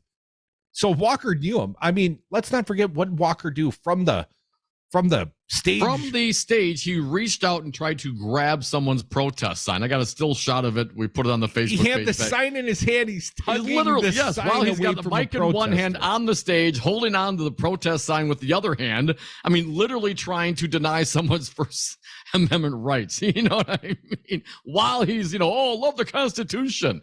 What a bunch of hypocritical bastards. You remember the first time that Scott Walker and we were there at the Citizens United Freedom Summit in Des Moines. That warm January day, and Scott Walker was too big time to come to the spin room, but Trump did. Yes, he did. How'd that work out for the two candidates? Scott Walker Trump won. did quite well in Iowa, didn't he? He 0.0 844. Now go and get your freaking shine box, Walker, and shut up. 844. The most impactful endorsement of all is Wankers. 844-967-2789. Jack from Merrimack. How you doing, Jack? Hey, Jack. Hey, just peachy keen as usual. Kleefisch should turn crime around in this state, all right. You can see instead of just the legislature being a bunch of crooks, you'd see at the I truly don't know the answer to that one, and I'm not going to take a guess in terms of Scott Walker at high heel. You know, I bet put a little wager that Hang Mike Pence might have put on some high heels a few times in his life. Not judging, just saying. Well, mostly when mother's away. Any political thoughts, Jack? Any more, I should say? Yeah, I was actually going to say that Walker is, Rojo has even become more extreme than Florida's Governor DeSantis. He is proposing to supposedly renew require renewal of Medicare and Social Security, which we paid for, as you guys have pointed out, and is, yes, it's an entitlement. Damn right it is. I'm entitled to it because I paid into it. Well said, Jack. Come back with us. Only the best callers around here at 844-967-2789 and occasionally CJ.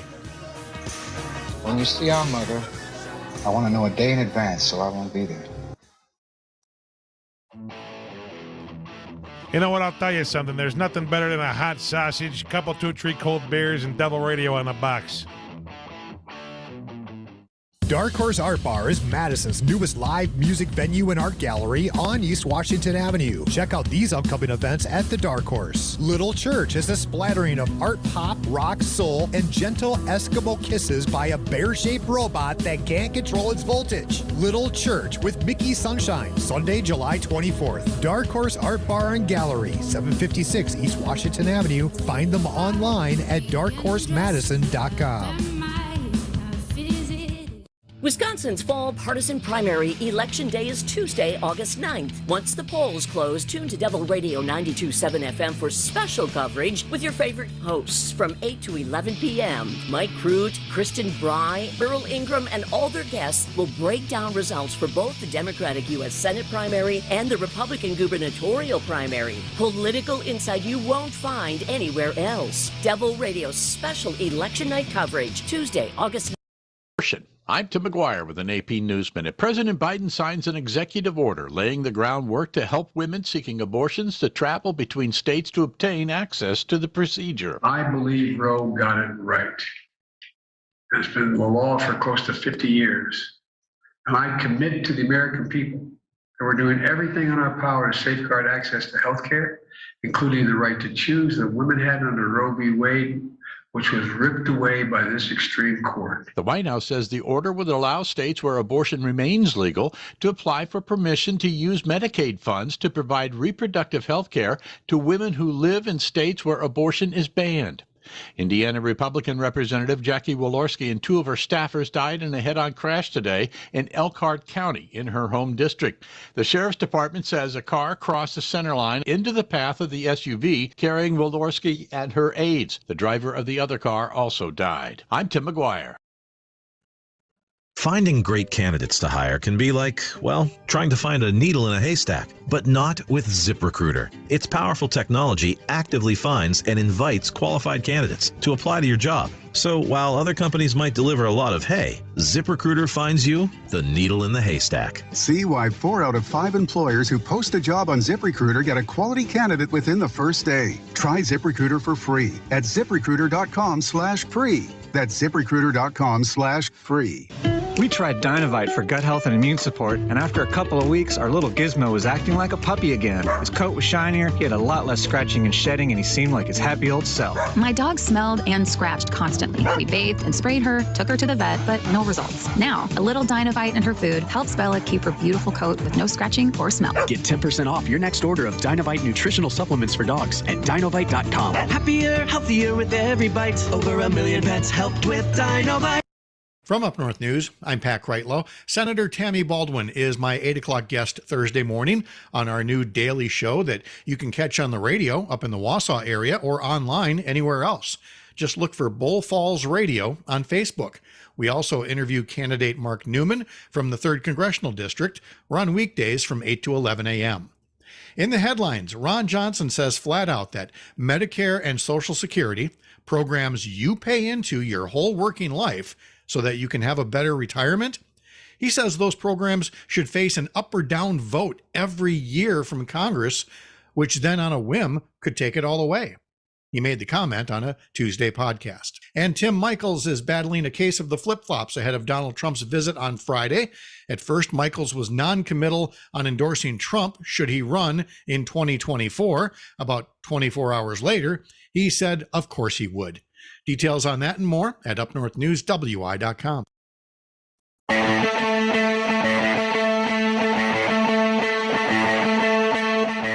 The Devil's Advocates, tackling the issues you're not allowed to talk about at the dinner table.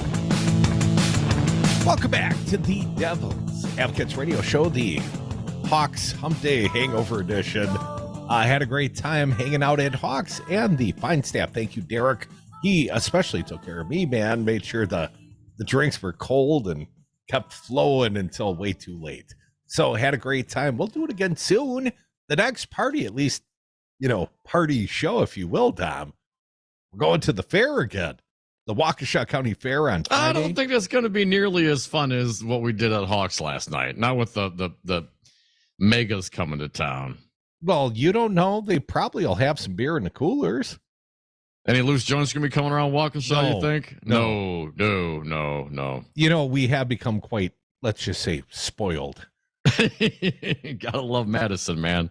Well, really, any of the locations I've been to, including the county fair in Waukesha prior, I've been taken care of by our fine folks. I love our listeners, especially you, Doc. 844-967-2789. Our pal Chris from Sun Prairie. How you been, Chris? Hey, Chris. Oh, okay. How you doing? Good. So, I wanted to call and talk about what you were talking about a little bit earlier today about what's on the ballot this year. Because a lot of what I'm hearing is that it's economic, and I completely disagree with that. I think what is on the ballot right now is democracy and our social contract. The things that I'm hearing Ron Johnson just said is theft. What he is talking about is theft. He's talking about voting on stealing from us, which we have paid into our whole entire lives. The Social Security program is something we paid into. It's an entitlement because that's our money. So, what he is talking about doing is stealing money that we paid into a program that is supposed to take care of us in our old age. So, and I think democracy is on the ballot in many ways. Women's rights, the rights of people of color, just all of the issues that we're seeing, all the social issues, that is what's on the ballot. I think the economics is important, but if we don't have democracy, we have nothing. We need to see something come out of January 6th. We need to see people held accountable. If we do not have the rule of the law, we have nothing. Yes. In that regard, Chris, not only we talked about Pat Cippilone, of course, he was subpoenaed earlier. Now his deputy, Patrick Philbin, also now are subpoenaed by the Department of Justice. Do you feel like the DOJ's moving on this? Are they making progress? That's a pretty big escalation. Do you think that this will help address some of those concerns that you and I frankly share, Chris? Yeah, I certainly hope it does. And I think it's really interesting that Alex Jones' lawyer has now these texts just happen to, get out. And, I'm thinking maybe there's more people out there that have information that it may just slip out, because it's very, very worrisome that we have people at the Department of Defense, we have people in the Secret Service, we have people at Homeland Security that all just so happen to delete their texts from January 6th. I mean, that has got to be concerning to every person in this country. And if we do not have accountability at that level, I don't know how the rest of us are supposed to, go into a court and feel like we're going to get a fair shake, or that, we should really, trust in our courts. We're looking at our courts and we're seeing corruption at the highest level. I mean, I believe we have to have Clarence Thomas impeached. We need action. And I think that's what's on the ballot. I think that what is on the ballot is, what is this country about? And we need to bring things about to show that, what our agreement is going to be upheld. We do have an agreement. It's called the Constitution. Well, and Chris, I mean, either way, it will be a referendum on what the American experiment is all about, right? Either these things come to fruition and justice is served and the rule of law and all those kinds of things, or it's not. Or you're just, hey, we're taking your money. Good luck with that. No, you have to have a baby. We're government forced birthing. Good luck with that. They'll come after gay marriage next. Perhaps, maybe they'll come after interracial marriage because, none of that's in the Constitution, Chris. It is. And in some regards, these are the big picture issues, right? What I'm not hearing is a whole lot of discussion about, what capital gains taxes should be. It's hard to, squabble over those kinds of things. We're talking about the actual existence of this country as we have known it, continuing or not. I agree. I think that there are some people, though, that are kind of misguided and are still trying to make this an economic campaign, and it's not. I mean, people have been in economic pain for a long time, but now they're coming after our rights. And, it was bad enough when they came after our economy because a lot of us have suffered at the hands of, this vulture capitalism. And, we know that that's a problem. But now they're coming after our rights, too. And I think that what you saw yesterday in Kansas was part of that. Chris, I'm going to cut you short. Appreciate your call and always appreciate your contribution. I would point out, U.S. Senator Ron Johnson from Wisconsin, your senator, Chris, is leading with policy today. And the policy he's leading with is what? Making things like Social Security and Medicare, the social safety nets, the reason why many of our seniors do not live in poverty. Well, he wants to make that discretionary depending on, his whim and how well the stock market's doing. Because if the market's down, you're going to have to tighten some belts. Those cost of living increases, well, those are a thing of the past. So when Republicans do talk financial policy, it can be disastrous for them as well. Or at least I hope it is. I should have asked Chris about Kansas. I'm wondering if that's a bellwether, a canary in the coal mine, if you will, or if that's a one-off. Because it will not be on the ballot so clearly, the issue of abortion rights. I mean, it was on the ballot specifically.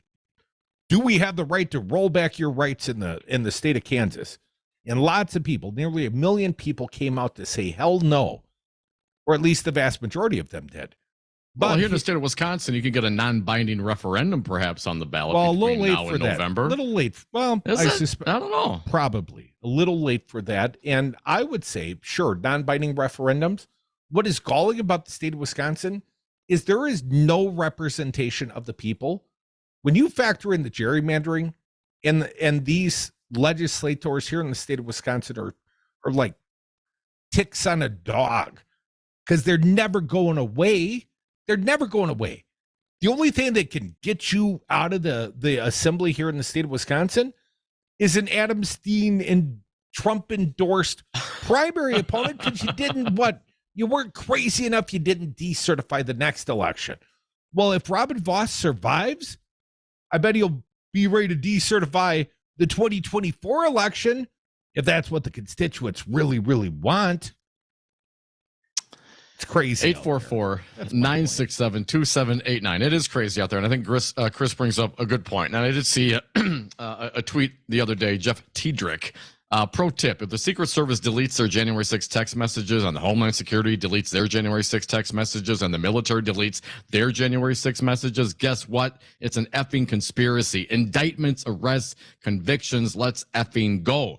I mean, these are some very, very, these are the basics, folks. Right? This is what it comes down to. If this kind of stuff happens, if these agencies, the Secret Service and Homeland Security and the Pentagon, and they're going to go through, and the one of the most dangerous and important days in American history, and everyone just lost all the messages. I mean, that is extremely problematic. And every one of those agencies was corrupted by Trump appointees at the highest levels. I mean, you got to keep that in mind. That was the point. If you're perpetrating a coup, man, of course you burn the evidence. Of course you salt the earth on the way out. It's that or go to prison. Well, I'd be deleting my text too if I knew I was all right. So fair enough. I mean, doesn't that seem to show a intent? Conspiracy. Willful obstruction. Man. And then what do we do as a society? What's our reaction to these things, man? Have you seen the gas prices? 844. Yeah, they're going down. 844-967-2789. Mark from the SAC. Great seeing you last night, Mark. Welcome back. What do you got? Yeah, great seeing. Hey, Mark. Yeah, great seeing you guys too. Hi, guys. Yeah, it's called cognizance of guilt, I think, in the case of some of these guys. And so many of these Republicans have cognizance of guilt. I mean, Scott Walker, let's remember Scott Walker, when he was in college, he was running for a campaign, and a place who had endorsed, I know the organization had endorsed him. Well, the campus newspaper, he went out and stole all the copies of the campus newspaper because they had made sort of an implied endorsement of his opponent, and then they went back to print and basically said Scott Walker was unfit for office. Yeah, that's my memory of what happened. Yeah, mine too. And that and the whole the baby mama thing. I mean that she probably doesn't want to admit that she had anything to do with Scott Walker then, because Scott Walker, he was all about himself from the time he was hatched. I mean, at his mama's knee. That it is just disgusting. I mean, 75, and Rick Scott, 75 times he pleaded the Fifth Amendment over that fraud I think his company was involved in. And Ron Johnson compares himself to, Ayn Rand's heroes, and she based her heroes on a guy that chopped up a little girl and that he had taken for ransom. That was Ayn Rand's hero. So that's Ron Johnson. That's who you idolize, that woman who collected Social Security at the end of her life. I mean... Right. Mark, always great seeing you at the parties, man. I do appreciate when the people come around. I was just very, very concerned that was somehow going to devolve quickly. Yeah, sometimes, Mark, you got a slippery way about you. Yeah, he'll get it in there. 967-2789. Let's do the Philbin thing here briefly. We got a couple of minutes left. I was going to say maybe the Alex Jones. Chris did. We'll get there too. Let me throw the Philbin thing out. The Alex Jones as well. It's apparently J6 going to want that action as well. But briefly, just to bring everybody up to speed from CNN, the former deputy counsel to Trump has been subpoenaed in the federal criminal probe in the January 6th attack. Two sources told CNN. Patrick Philbin subpoenaed for testimony and documents. He worked in the White House counsel's office under Cippilone, who was also subpoenaed for documents and testimony. According to CNN, the executive privilege will play a role in the discussions over Philbin's grand jury testimony, as it has with recent grand jury testimony of Cippilone and vice presidential advisors Mark Short and Greg Jacob. Both Philbin and Cippilone were both key witnesses to Trump's actions in the last days of his presidency. Cippilone repeatedly pushed back on efforts to overturn the 2020 election, and according to a Senate Judiciary Committee report, he and Philbin opposed a proposal to replace the Attorney General with someone willing to look into the false claims of election fraud. Report said that both Philbin and Cippilone indicated they would resign should such a plan be executed. Now, Philbin's already testified about the Capitol attack in a separate probe earlier this year. He appeared before the House Select Committee investigating January 6th. During Cipillone's own testimony, he told investigators on January 6th he was joined by a number of top Trump advisors, including Philbin, in pushing the former president to issue a strong condemnation of the attack. So, yes, good news there. We'll see where that goes. But, Crudy, if you want to throw out the Alex Jones, that is some, I don't know, we've got 2 minutes left in the segment. That is some really, really funny/terrible stuff. InfoWars founder Alex Jones was caught off guard in court on Wednesday when an attorney representing the families of the Sandy Hook victims presented evidence that he had previously lied under oath. What? And he was his only witness for the defense. So when you don't have credibility and you are both the defendant and the only witness for the defense, it's going to get ugly real quick. During testimony in a trial set to determine the amount of damages Jones owes to the Sandy Hook families after he falsely accused them of being part of a false flag operation, an attorney representing the plaintiffs confronted Jones over prior claims he had made that he didn't have any text messages on his phones related to his controversial past statements about Sandy Hook. Things quickly went downhill for Jones, however, when attorney Mark Bankston revealed that he had obtained a copy of the data from Jones's phone after his own attorneys accidentally sent it to him. Oops. 12 days ago, your attorneys messed up and sent me an entire digital copy of your entire cell phone with every text message you've sent for the past 2 years. It's the phone from hell. That is how I know you lied to me. And then it got worse from there. He said something to the effect of, do you know what perjury is? The guy's already subject to a $150 $50 million civil lawsuit. They're just getting around to the damages, folks. Alex Jones, bankrupt or worse. Thank you all for listening to the Devil's Advocates Radio Show. What, we got more? Oh, yeah, We got one more segment, man. Are you going to happy hour? We'll be right back. Join us on the phones, 844-967-2789. Can we marry dogs? Knock that off, you do. It's time for church. Here's today's STEM tip. Don't throw out that old plastic bottle. Repurpose it by turning it into an awesome terrarium. Just fill it with sand, pebbles, soil, and your favorite plant. It'll grow sealed right in its own ecosystem. Learn more at She Can STEM. A message from the Ad Council. Learning in person.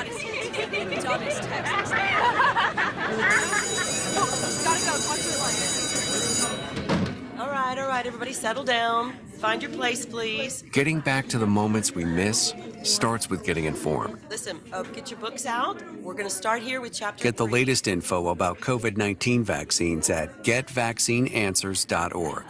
It's up to you. Brought to you by the Ad Council. The Devil's Advocates. I am not Alex Jones. But you play him on the radio.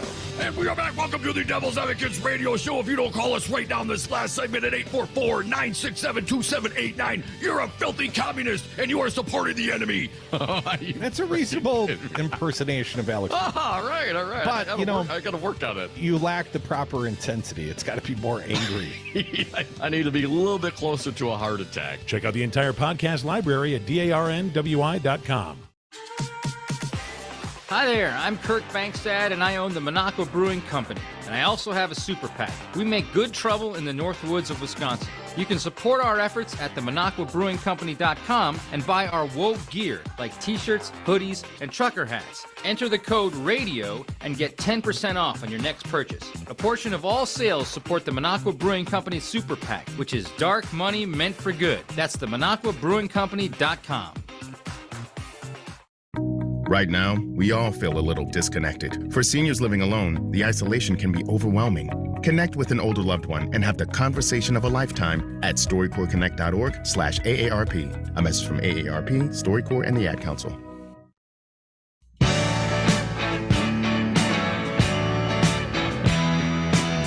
The Devil's Advocates know how to kick ass and chew bubblegum, and we're all out of bubblegum. And we are back. Thank you for listening to the Devil's Advocates Radio Show, the last segment, Curdy, last segment of the day. If you got something to say, hit us up right now, 844-967-2789. That's okay, man, because I want to get out a little bit more about Alex Jones' really, really bad day in court today. Talking about the cell phone records. Apparently his attorneys messed up. His own attorneys. All of his text records for 2 years to the plaintiff's counsel. And the guy's his own defendant. So he's getting challenged on the witness stand by, cross-examination like they do it on TV. Here's what the attorney Bankston said on behalf of the plaintiffs. That is how I know you lied to me when you said you didn't have text messages about Sandy Hook. Bankston showed Jones a text message exchange he had about Sandy Hook. But Jones testified, I've never seen these text messages.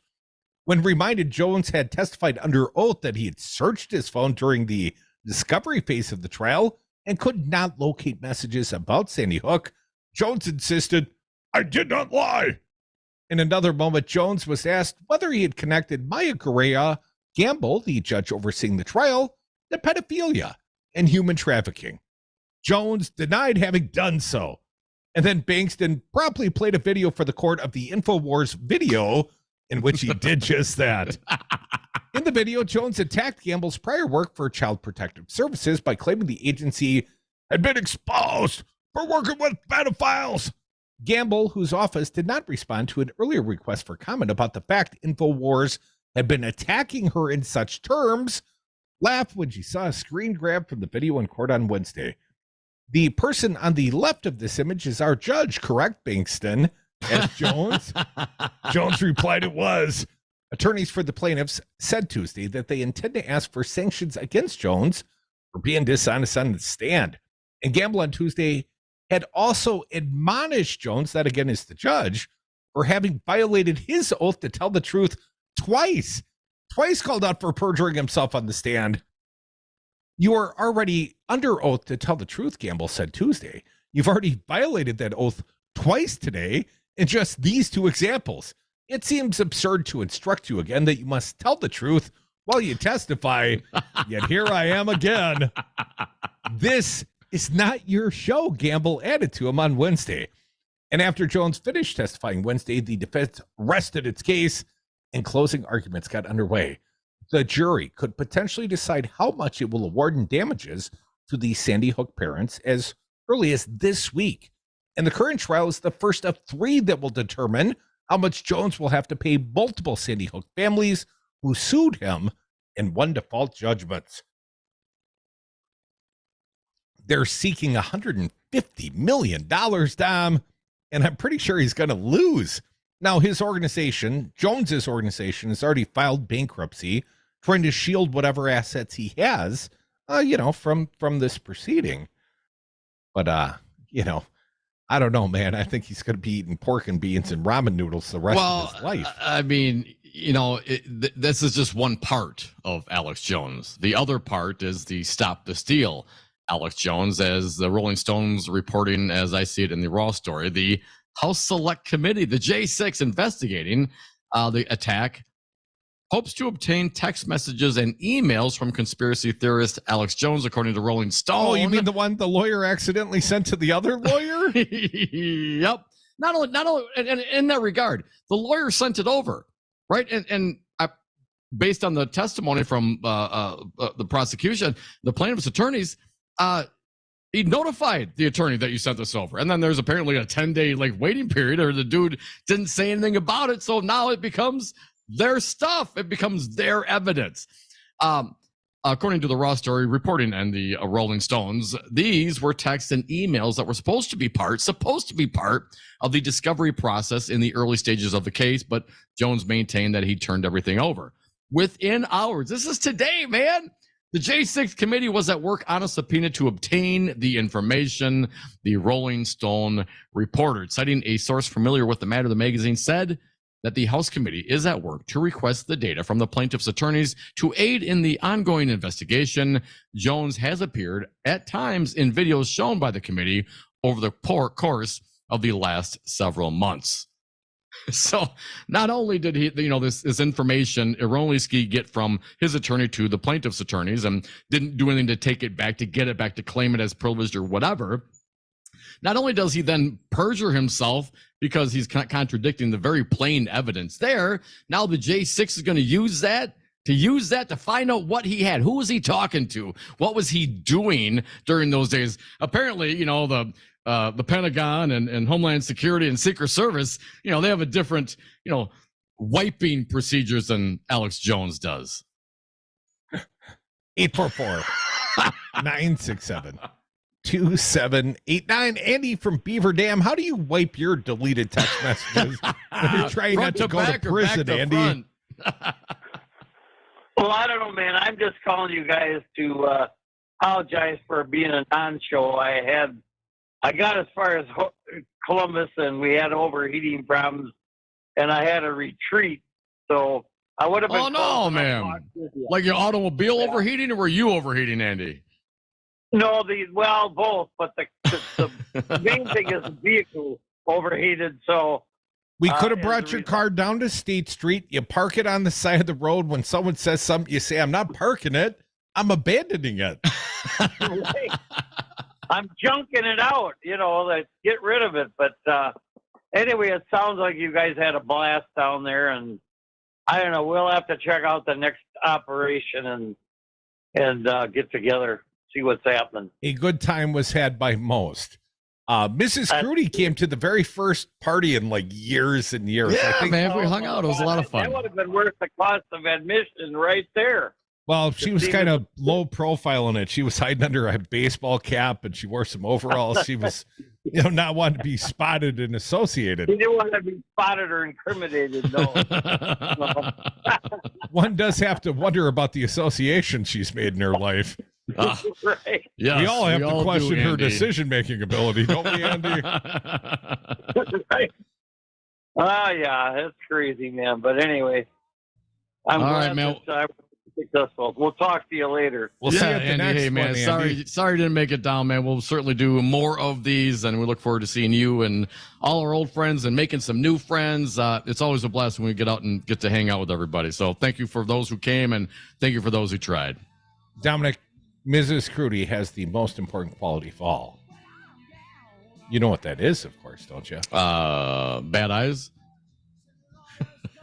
Low expectations. Should I keep going? A broken scale? You sound like Scott Walker describing your resume. I am not good. I was going to say, yes, of course. Yes. Loyalty. There's loyalty. We're going on 20 years this month, man. That's a lot of loyalty. Really? Oh, congratulations. I hope we make it through the month, man. You guys aren't... If I keep talking about her on the radio, I won't. Let's just wrap her up here. Evan, thanks for making the show go. Thank you all for listening. Don't forget, since it is the end of the show, I'm feeling fairly confident. Native Roots Radio next, then the Up North podcast, then Rick Smith. Then we do it all again tomorrow for you. I will eat your ass.